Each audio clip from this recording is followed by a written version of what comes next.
Well, hello everyone, good morning, and welcome to another foreigner video. Today we're riding the BMW the K1600 B.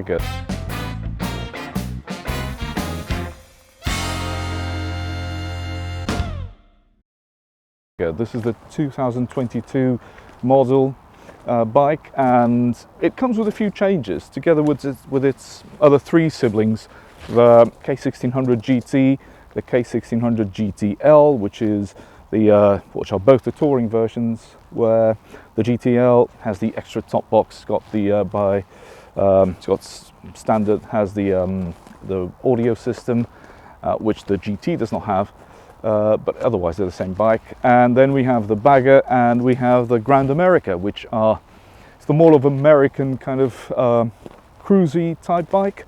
And so the differences are between the Bagger, which I'm riding today, and the Grand America. The Grand America also comes with the audio system and the big top box at the back. But otherwise, they are all, in terms of the mechanics, the engine, they are all the same. And this year, there are quite three or four different things that I'd like to mention to you guys, which are different to last year's, and which I think are perhaps the big highlights of this year's model.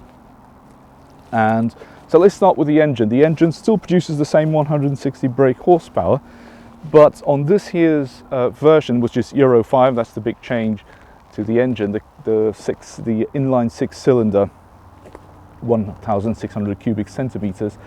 This one still produces, the Euro 5 one still produces the same 160 brake, but it is lower, about 1,000 revs lower on the rev range, which is more than welcome, because this is a big old thing, and if we can have peak power lower on the rev range, that's a good thing.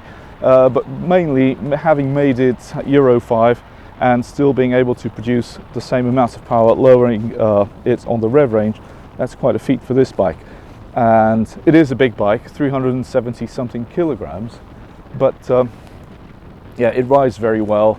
And I do have a couple of things that I have to say about that, but I'll get back to it in a moment. So the other thing that is new and are the lights. It's got active lights or active lighting, and what this means is that when we're cornering, when we're leaning, or when the bike is tilted upwards or downwards, the lights always stay level, so they compensate for the tilt of the bike or the inclination of the bike, and so we always have an even lighting of the road at night, which is kind of awesome actually. It's something that yeah, I'd never seen before, and that, however, causes it, because of the way the lights are done in the front, or the system is laid out, it causes it to be impossible to have active cruise control. So these bikes, the GT 600s and the Bagger 1600, they don't have active cruise control, meaning that the cruise control does not calculate the distance to the obstacles in front of you and reduce speed accordingly. To me personally, that's not a big thing. I don't really care about that. Cruise control is fine on the motorway, but yeah, it wouldn't make a difference if I was on the market for one of these. And the other thing, talking of leveling, the other thing I'd like to mention is that we have the active suspension. So prior to this year's K1600s, what we had to do is, depending on whether we were traveling solo, two up, luggage, solo, luggage, two up, we would have to manually set that on the bikes, on the computer, have to set the suspension for that type of preload. Now it's all automatic, and it calculates based on the load of the bike. It keeps the bike level. It just lifts it up a bit in the front or in the rear, depending on what it needs to keep the bike level. And so we don't really have to worry about. We just load it up, we sit on it, and we go. And the bike and the suspension kind of works out what needs to be done to keep the bike level, which is also awesome. And finally, the last thing that is new on this bike, that already featured on, for example, the BMW the R1250 RT, is the massive 10.5 inch 12.5, 10.5, I have to double check that, inch widescreen. And yeah, what do we have? What can we say about this? It's awesome. It's a great screen. It's easily readable regardless of the lighting conditions. Even when the sunlight is hitting it directly, it's still very easy to read.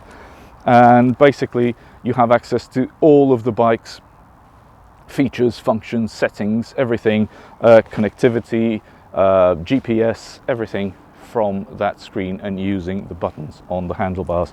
Typical BMW buttonage. If you're used to riding BMW bikes, then they won't be massively different. It's typical, good, excellent build quality. So I think that these are the big changes to this year's versions of these K1600s. And as for the riding, and so I have a couple. I'll start with the negative parts. We do have a few things that I don't really like about this bike, and one of them was immediately apparent as I sat on it and tried to pull off, and that is the side stand. So BMW on this bike, it has the foot pegs in a very kind of towards the rear of the bike, and so my legs are bent in an acute angle, but it's not too roomy. The bike's not too roomy despite its overall size. The bike's huge, but it's not too roomy, and that is and feels like that because of two things mainly. One is the position of the foot pegs, and that directly implicates the way you handle the side stand. So it's not easy to pull down or pull up the side stand because of the position of the foot peg, at least not for me.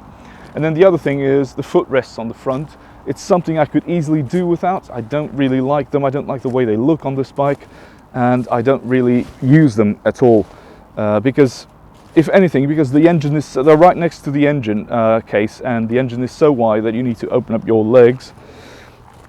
Come on guys, no dirty jokes about this. So you need to open your legs, and the thing is so wide that you have to put your legs out, your feet out, to rest on the foot pegs, on the footrest, sorry. So the foot position and the side stand position are immediately apparent to me anyway. I don't really like it. And the other thing is the electronically controlled screen or windscreen. You can move it up, you can move it down on a button here on the handlebar, but it doesn't go all the way up to be completely insulating from the wind. At least for me, I am 181 centimeters. That's almost 6 foot tall, and it's even worse with the screen all the way up because there's a lot of turbulence at the top of my helmet, and it makes my head shake a lot, makes a lot of noise inside the helmet. It's horrible. With the windscreen down, it feels like we're on a naked bike. The airflow is not as clean as on a naked bike, but there's still a bit of turbulence, but it's a lot more bearable than with the screen up. If you're slightly shorter, or perhaps even slightly taller than me, then it will be okay. If you're taller, then you will be, sorry, cars driving by. So if you're taller, you will be completely exposed to the wind, like on a naked bike, or like for myself with the windscreen down. But if you're slightly lower than me, then you will be inside this bubble of air, and it will be very quiet. So I don't feel any wind all the way up to the top of my helmet, but it's horrible. So yeah, these are the things that I don't like. What do I like about the bike? Well, everything else really. It looks amazing. It's beautiful, this bike. I think it looks beautiful. I like the style. I like the way it rides. Despite its engine size and despite its power, despite it doesn't invite you to ride it, you know, in anger. It invites you to ride it, you know, like you're cruising. But that's what it's for. It's for a quiet, chilled ride, and just enjoy the bike. And if you want to, you have to accelerate. You have all the power that you need. 160 brake, that's quite a lot. Loads of torque, and that's what this bike is for, in my opinion. You just cruise along. You don't worry about going very fast. It's a big old thing. It doesn't feel very heavy whilst you're driving, but yes, there's one thing that if you're on a tight bend on this bike, tight bends, you have to fight the bike to counter steer and stay on the line. At least for me anyway. So I've noticed that it likes sweepy bends, but on a tight bend it wants to stay upwards and it wants to go straight, and it doesn't want to turn. So you need to fight it a little bit to counter steer, to force it to stay in line on a tighter bend. I suppose that's something you can get used to it, but to be honest, I wasn't really surprised about it because it's such a huge bike. Although on the R1250 RT, for example, you don't get that. It's a lot more nimble, a lot more agile than this. But maybe that's the way it should be. I don't know.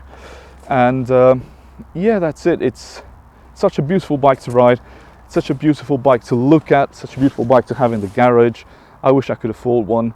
I would probably go for this one instead of the K1600 GT. But yeah. That's it. So these are my first impressions on the bike.